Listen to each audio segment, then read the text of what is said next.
made me think about the observation in some way that happens is a little bit different than just your regular observation of your teaching that goes on.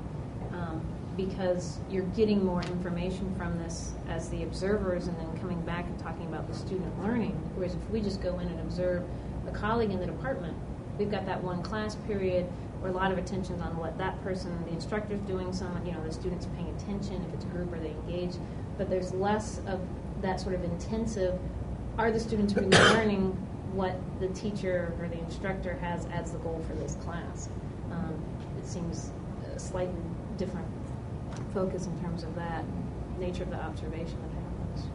I think part of it too is just, you think about the roadblocks of what's going to happen or how, a particular concept's going to get across, and all of a sudden there's new roadblocks that come up too, and it's kind of like spotting those and kind of giving that feedback. Well, we thought it would really go this way, and we all thought that it would go this way, but it really went that way, and how do you control things to kind of get it back to where you want it to be? So that was another piece to it too.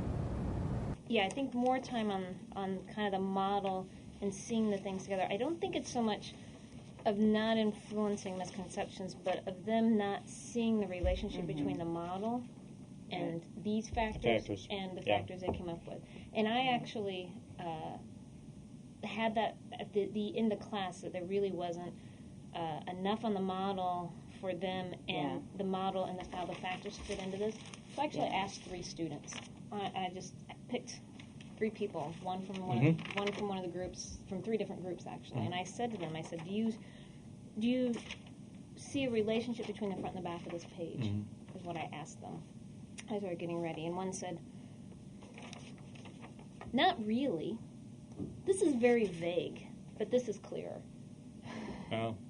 And that's what the one said. And another one says, well, doesn't it pretty much say the same thing, but this one goes into more detail? So they kind of had a better sense. It's on the right track. And the other one is, this one's more put together. It has, and the third one is her terms, but she kind of had better sense. It's more put together in terms of a sequence of things that are going to influence your decision, whereas the other one is more a list of factors. It still wasn't entirely kind of integrative, but at least more. So, there is kind of different levels of seeing how these things might go together. My group, I think, sounds fairly similar to what Melanie's groups went through. They were a little bit rough getting going, but not quite so rough. Let's see. So they, from this, so they started out A or B, and they looked at the first one. Okay, from this, we've got an older woman, and then somebody immediately started giving factors. So appearance, maybe. The appearance is important, and then they moved on to the second one, and so what's the person's actions and a factor, so that's temperament or recklessness, past experiences, and then 3, change the gender, 4, the same only gender, 5, and so they did end up going through all 7 of them really quickly and pretty much focusing on the differences, and then Jennifer said, so we're supposed to go back and talk about these.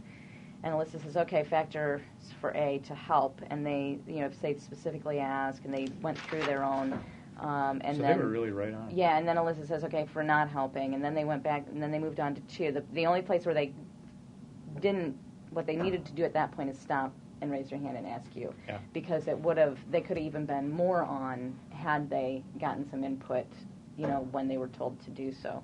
This one woman, one of the women in the class, I just got a kick out of this.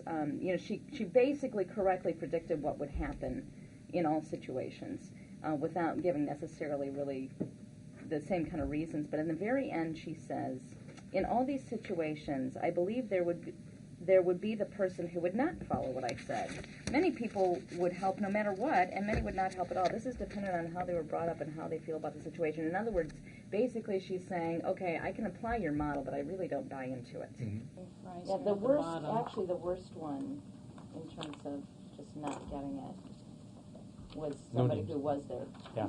He was in my group, in fact.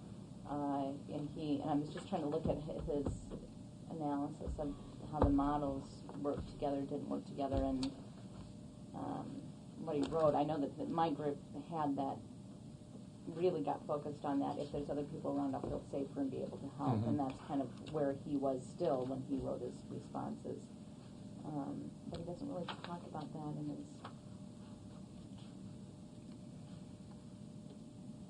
Interesting case because